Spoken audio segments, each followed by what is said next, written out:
Alright, so you already saw the title of the video, so I'm not going to waste too much time explaining stuff. So a few months ago, I played through all the party packs. So I think I'm a pretty reputable source on this kind of stuff. So yeah, this should be pretty legit. One thing that I will mention is that I'm ranking this purely on fun. Nothing else really matters. I don't really care if it has like good visuals or music or whatever. The reason that you're playing a Jackbox game is to have fun. So if it's not fun, then don't play it. And last thing is that this list will include everything from the first 11 party packs, because that's what's released at the time of recording this, plus the Naughty Pack and a few standalone things. So in total, we have 61 games in this list, which is a lot. And of those 61 games, the worst one at 61st place is going to be Zeeple Dome. This should not be difficult to understand if you've ever played it. It's not fun. There's no way to make it fun. There's no customization. Like, it's just a stupid game. I appreciate the effort. They're trying to like make some game, like actual game, but it's bad. It's just very bad. So next at 60th, we got Word Spud. It's kind of the same as Zeeple Dome, which is that it's just like not fun at all. So I don't know why you would play it. But it's already miles better than Zeeple Dome. Like, I'd rather play Word Spud probably 10 times as much as Zeeple Dome, because you do get to write things. Problem is that writing things is in every single Jackbox game, and so there's no reason to ever play this game over any other Jackbox game. Okay, so at 59th, we have Civic. Is it called Civic Doodle? Is it called Civil Doodle, or what is it called? In general, drawing games are good, usually better than writing words, because drawing is more fun. But this is the worst drawing game. It's just really boring. It sucks. This is literally a Gartic Phone game mode. And that's not even like a good game mode either. It's kind of dumb. At 58th, we have Let Me Finish from the Naughty Pack.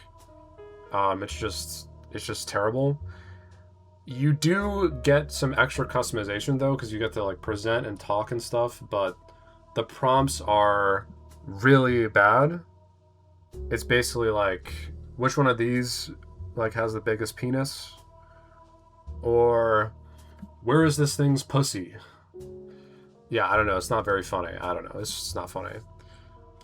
So at 57th, we have Lie Swatter. So trivia is not typically going to rank very highly because I don't really want to play trivia in Jackbox usually. I'd rather just do something that's funny, and usually trivia can be funny, but you know, sometimes it's not because it's just like trivia.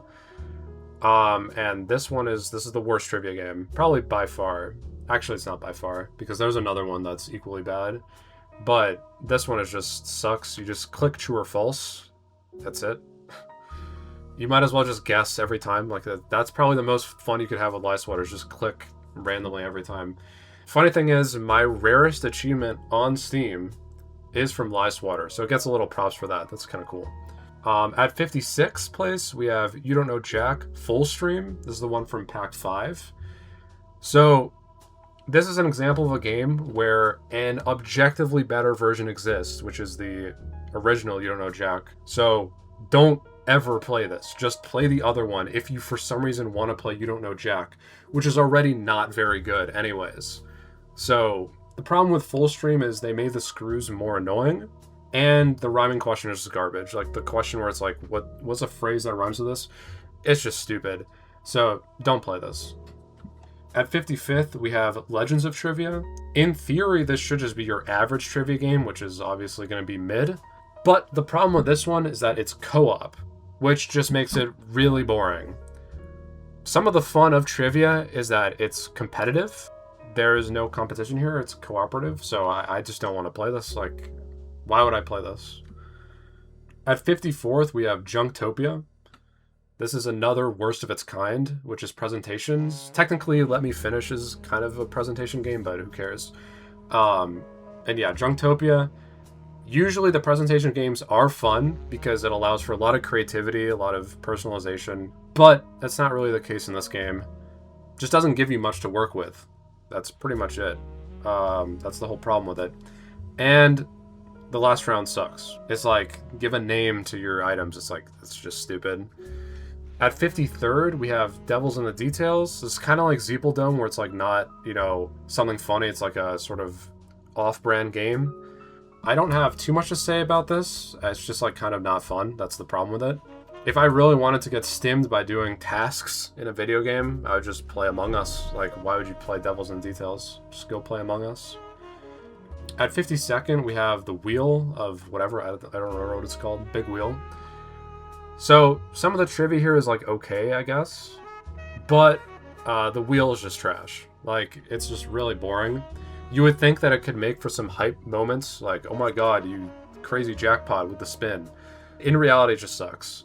And no one cares. And it takes forever. There is one exception, though, which is that the final spins to actually win the game, when you hit 20k points, those are sick. And that brings it up quite a bit, because those are actually funny. At 51st, we have Time Jinxed. It's another trivia game. This one is with years. I have nothing to say about this game. It's literally just trivia, but it has years. Like, okay. At 50th, we have Bracketeering. Not really sure what the point of this game is. It's kind of dumb, but the last round with the sort of like the prompt switching, I forgot what they call it like in the actual game, but the prompt that like switches around, you put one thing in and then it switches the prompt, so it's like, oh, it could be funny. The problem is it's kind of literally just RNG if it's funny or not. At 49th, we have Quiplash XL, the first one. So this is literally the like OG write something funny game. The problem that I have with Quiplash is that, at least in this Quiplash, the prompts are really bad on average. They don't give you much room to make a joke or do anything funny. So in my experience, usually what happens with Quiplash is either you just write some like anti-joke or just some random shit. And to me, that's a sign that the game is just not good. I'd rather just play a different game that doesn't have terrible prompts, that force you to just do the same anti-joke over and over again. At 48th, we have Quiplash 2, because it's the same as the first one. It might actually be worse, because the final round is complete buns, but I don't really care. They're just kind of interchangeable to me. Quiplash 2 does let you do custom prompts, so maybe that gives it a little bit of an edge, because that seems cool, but even then, I don't know. I don't know why I would want to do that. So at 47th, we have Drawful, the first one. I'm a huge fan of the Drawful formula. I think it's a really good formula, very fun. Drawful is really great, but this Drawful game in specific is bad because the prompts are bad. It's the same thing as Quiplash, the prompts are just bad, so it's not fun. This also suffers from the same issue as some of the other ones. There's other Drawful games that are just better, so why would you ever play this one? But I would still rather play this than anything else that I've said before. At 46, we have Cookie House. You get to draw cookies, I guess. Usually you just get a bunch of like cum jokes or whatever, which is cool, but there's just nothing happening here. Like, there's not a lot of replay value here. At 45th, we have Dictionarium. The problem with Dictionarium is it just suffers from the same anti-joke thing as the Quiplash is, but it is a little bit funnier here because there's more customization. I would still rather not play it, though. At 44th, we have Bidiots. So Bidiots does actually have some really funny stuff with the screws and the predatory loans, but that's pretty much it. Like, the actual game itself sucks. All you do is you just guess, is the drawing on screen the one that is like on your phone that you have the price of? And then it's just like, sometimes it's not because all the titles are the same. So, taking a break from the ranking here to give you a bit of insight, I do have 4 tiers of games, in case you want to think of this as some sick and twisted tier list. So every game that I mentioned so far, those are all in the bottom tier. The bottom tier are games that I do not want to play ever again. So we're now moving on to the next tier, which is the second from bottom tier. These are games that I will begrudgingly play. Like, I'm not super happy about it, but it's, you know, it's whatever. I'll play it. At 43rd, we have Hypnotorious. It's just too fucking weird. It doesn't even work. I don't even know if the game works at all. It is a bit entertaining to come up with answers to the questions like in character, like a little role play or whatever. But the actual game, which is like trying to find what group you're in, is whatever, and like the outlier just doesn't even make sense. I don't know. But I'm down to play it. Like I will begrudgingly play it. So it's not in the bottom tier. At 42nd, we got Dominate. So Dominate is honestly okay, but it is an objectively worse version of a different game. It's much worse. It's way worse. So that just knocks it down all the way down here, because I have that much less of a reason to play Dominate. At 41st, we have You Don't Know Jack 2015, the first one from Pack 1. This is pretty much just goofy trivia. There's not much else going on, but it's okay. The screws are really funny, though. Like, the animation is hilarious. And I do like the wrong answer of the game. That's a cute mechanic. At 40th, we have the Pole Mine. I think the Pole Mine is more of a streamer game because it has a streamer mode where I guess you play versus your whole chat. That sounds kind of fun if you're a streamer with like 10,000 viewers. But in a little group, not streaming, where you're playing with teams, it doesn't really work that well, honestly. Although I will say the last round where you have to rank the things in reverse is pretty funny. And also team games, there's not that many of them in Jackbox, but the team games are inherently a little bit fun because you can just be fucking annoying while the other team's trying to play, and that's fun. Doesn't mean the game is good, though. At 39th, we have Fakin' It.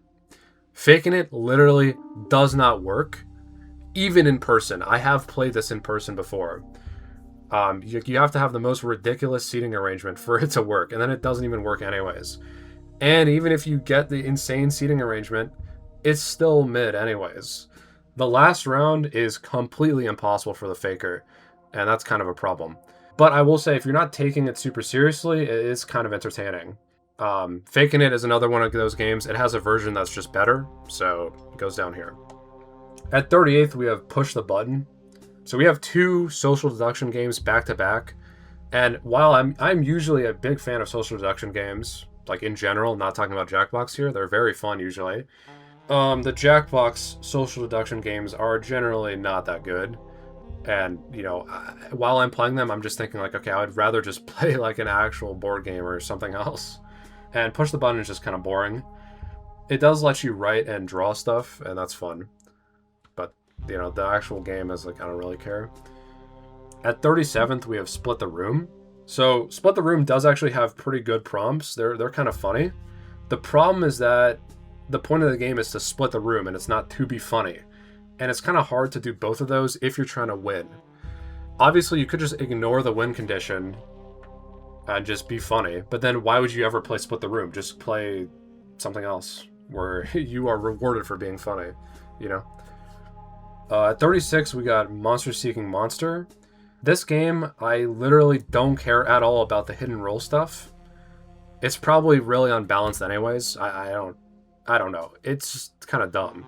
It is very fun, though, to, you know, sext your bros.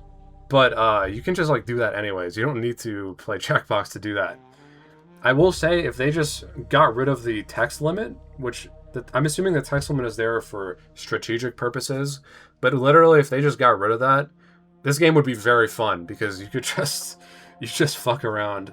So, Jackbox, please take my advice. Make Monster Seeking Monster 2, get rid of the text limit, fire game, 10 out of 10. At 35th, we have Fixie Text. Literally, you just write text. That's the game. Not much of a reason to play it. At 34th, we got Weapons Drawn. And ironically, to me, the most fun part is the like side quest, where you guess who put what name, or I think it's like who invited which guest. That part is pretty fun. And the rest of it is just kind of a drag. It's just too much of a drag for this game to ever be a mainstay, so it's going to be down here on the list. At 33rd, we have Hearsay. It's okay. It feels kind of more like a trial for this audio kind of stuff. Like, maybe they're going to make more of these, because this one's very bare bones. You just, like, make a funny noise, or you just scream into your microphone. I don't know. And also the mini games are really stupid, but I think you could skip them. At 32nd, we got Trivia Murder Party. So this is a trivia game, and I said that I hate all trivia games, but this one's actually fun because there's the mini games. So if you're just a god at the mini games like me, you can just like live anyways. And the final round is pretty cool too. I like the final round. However, like many others, this game has a version that is just better. So yeah, don't play this. Just play the other one. At 31st, we have Joke Boat. Joke Boat is bad, but it does usually hit the sweet spot of being, so bad it's good. So credit where credit's due to Joke Boat. Problem is, I'd rather just play something good, because sometimes it's just bad. At 30th, we got Talking Points. So originally, I thought I was going to love this game because it's just straight up like you just present and, you have to adapt on the fly to whatever image shows up and you get to draw on the screen and stuff. So it sounds really great, but in my experience, it's only sometimes funny, which is not great. And also the award ceremony is just some trash. I don't know why they keep putting final rounds in these games that are just stupid. At 29th, we have Guespionage. Guespionage is a good formula, but unfortunately, it's just like not that interesting. And also, I swear, some of the stats have to be fake. Some of them make no sense. I will say though, this one does seem a lot better if you're a streamer, because it takes data from your audience, and that seems a lot more fun. For me though, it's not that good. At 28th, we have Earwax. Since goofy noises have seen sort of like a renaissance in recent times, honestly, it was pretty funny. But I could definitely imagine this game has a really low replay value, because how many times are you going to laugh at the same sound again? You know what I mean? At 27th, we have Quiplash 3. This is by far the best Quiplash because the prompts are actually good. You are allowed to make a joke. And the final round, it's a round. It is not complete garbage. So thank you, Jackbox, for that. So if you want to play Quiplash, just play Quiplash 3. The problem with Quiplash 3 is it's still just Quiplash, and there are better games that exist. But it's okay. At 26, we have Role Models. It's another weird one. It is pretty entertaining most of the time, especially if you know your group very well, because it's kind of funny when everyone agrees on the same thing. But again, this game has some crap in it that just brings it down, which is the sort of like compatibility personality quiz parts. It's just not necessary. Just remove them. Just remove them and give us another round. You know what I mean? At 25th, we have Rumoring. So I do fuck with the reality show concept, and like the role playing with your role is kind of cool.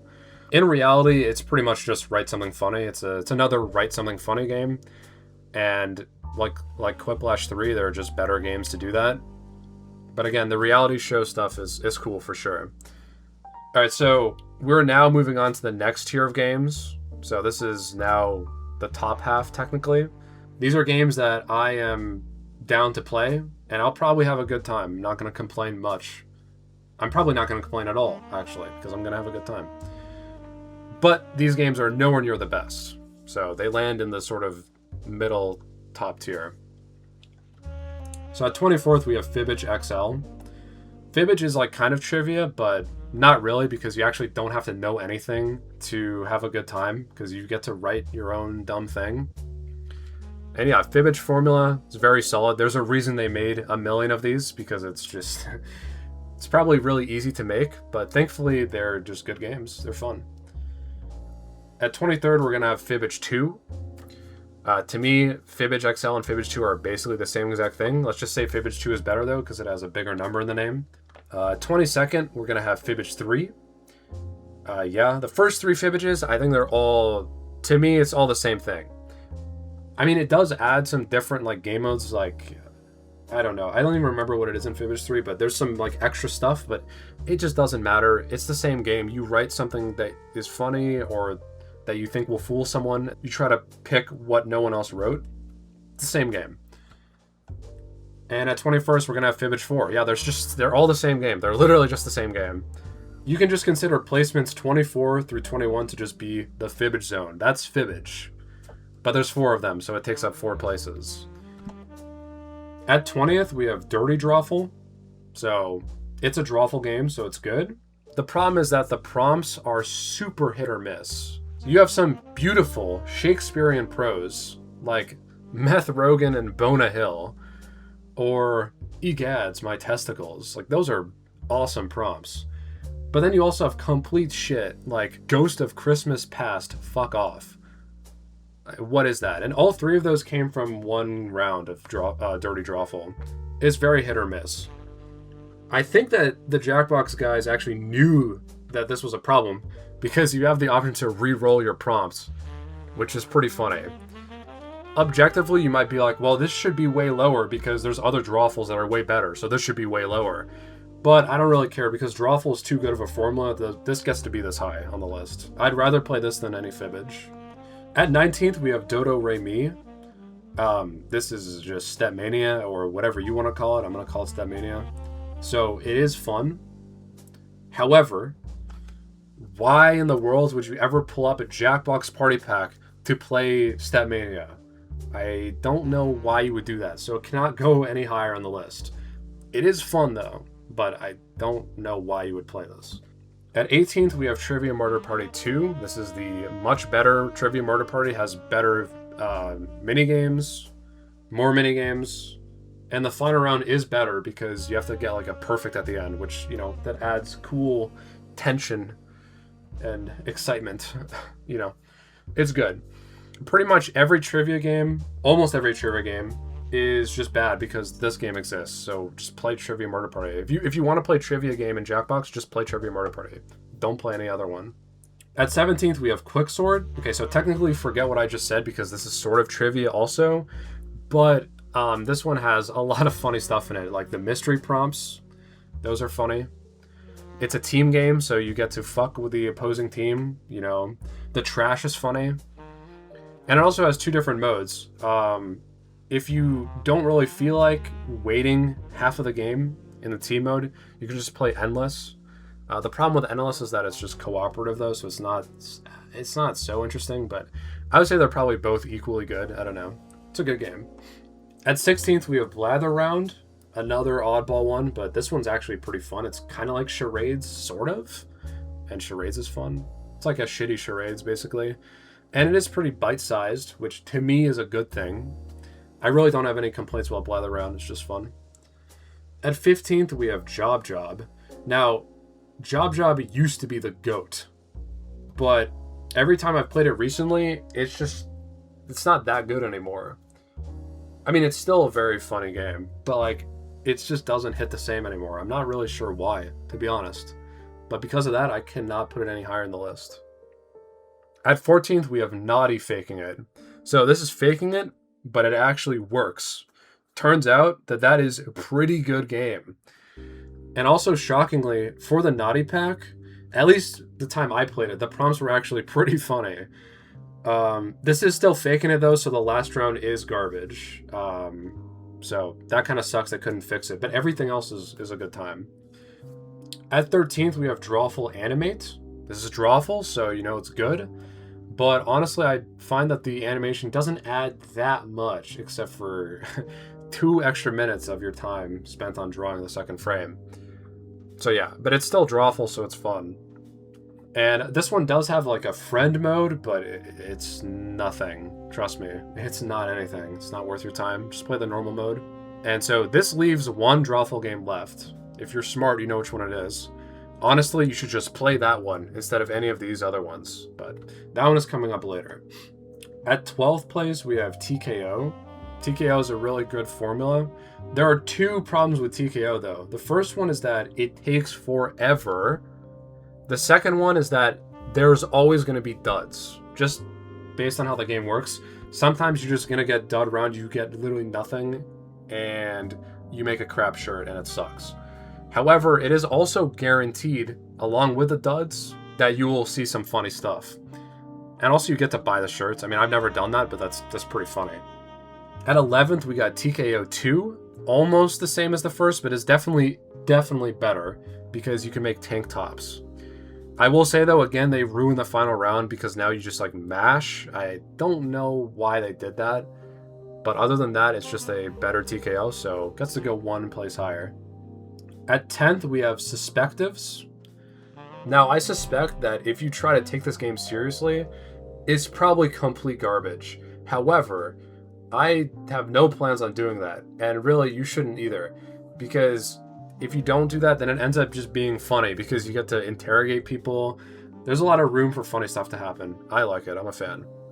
At 9th, we have Patently Stupid, aka Pitching It. This one is by far the best presentation game because you get to write the prompts, you draw the thing, you write the catchphrase, the title, you do everything, you present it yourself, you do it all yourself. I've never had a bad time with Patently Stupid. It's very solid. Okay, so at last, we have reached the top tier. We have 8 games left. These are all very good. These are always worth your time. And honestly, Jackbox, if you're listening to this, you should just sell these as standalones. Actually, 2 of these are standalones. That's not why they're up here. They're just very good, but just sell these independently, bro. Like, why do we have to be confined to this party pack system? Why do I have to pay $30 for 4 dog shit and like 1 extremely good game? All right, so at 8th place, we have Bomb Corp. I actually was surprised by how fun this was, because initially it just kind of seemed like it's like a crappy Keep Talking and Nobody Explodes. But honestly, this might actually be more fun than Keep Talking, because it's pretty funny. Like, the explosion is funny, and it's not very hard. It's pretty casual, which is good. The campaign does need a skip dialogue button, though. It also has an endless mode, which is cool. I haven't played much of it, but in theory, it's pretty good. The only issue with Bomb Corp is it's only 4 players max, so it's not like the best fit for the average Jackbox session, but it could be a solid like pre-game thing, you know, before everyone shows up, let's run a Bomb Corp, you know what I mean? At 7th, we have the Survey Scramble. It's kind of cheating to even put this in the list because it has a lot of different game modes, but honestly, most of the game modes are bad. High-Low, though, is fire, and High-Low is what carries this all the way up to 7th place, because High-Low is awesome. Yeah, honestly, you can just buy this and just play High-Low, ignore everything else. It's going to be very good. At 6th, we have Fibbage Enough About You. This is an alternate game mode for Fibbage that is really fun. Technically, there are 2 of these. There's a Fibbage 3 and a Fibbage 4 version. You should consider the Fibbage 4 version to be totally irrelevant because it gets rid of the last round for some reason. And the last round is actually fun. I don't know why I did that. So I'm referring to specifically Fibbage 3 Enough About You. And that game is very entertaining, very high replay value. Could even be a good icebreaker if you're freaky like that. I don't know. Go crazy with it. At 5th, we have Nonsensory. This one is also very consistently funny, although I will say the first round is pretty weak in comparison to the last 2. The writing stuff is never going to be funnier than the drawing. In Nonsensory, anyways. I will say there is a huge oversight in this game, though, which I honestly don't understand why is in the game, which is that sometimes on the final round, where you're mixing between 2 things, you can just get 100% of one thing. And that just kills the entire prompt, and it's just kind of dumb. Like, that's maybe funny the first time you see it, and then every time after that, you just, like, roll your eyes. It's like, all right, bro, like, you know, why are we even doing this? But, I mean, that's not a huge complaint. It's just a very good game. At 4th, we have Madverse City. Writing stupid raps will always be really funny. There's nothing else to say. That's what this game is. You write stupid rhymes and raps. That's it. It's very good. Just play it. All right, so we've finally made it to the top 3. These 3 games are the true pinnacle of the Jackbox experience. Now, to be totally honest with you, almost every game so far, even the stuff in like the higher tiers, are worse than your average free online browser game like a Gartic Phone or something like that. So if there's a real takeaway from this video, just play those games instead. Don't play Jackbox. No offense to Jackbox, sorry.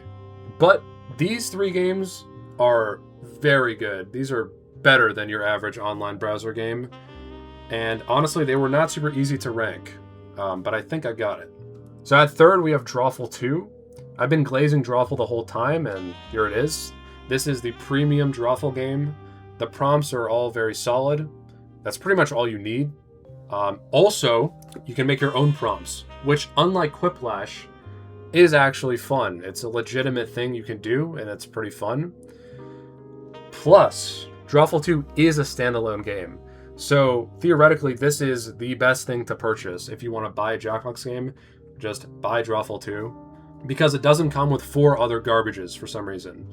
I've never had a bad or even mid time playing Drawful 2 in the last 10-ish years or so of playing it occasionally. It's just very good. At second, we have Champed Up. Drawing games are good. This is the best drawing game. Because drawing dumb characters is always going to be very funny. And they get to fight. I mean, that's just sick. How can you not think this is the coolest thing ever? If you don't believe me, just try playing it. It's really funny. That's pretty much all you need to get to second place. And at first place, we have Survive the Internet.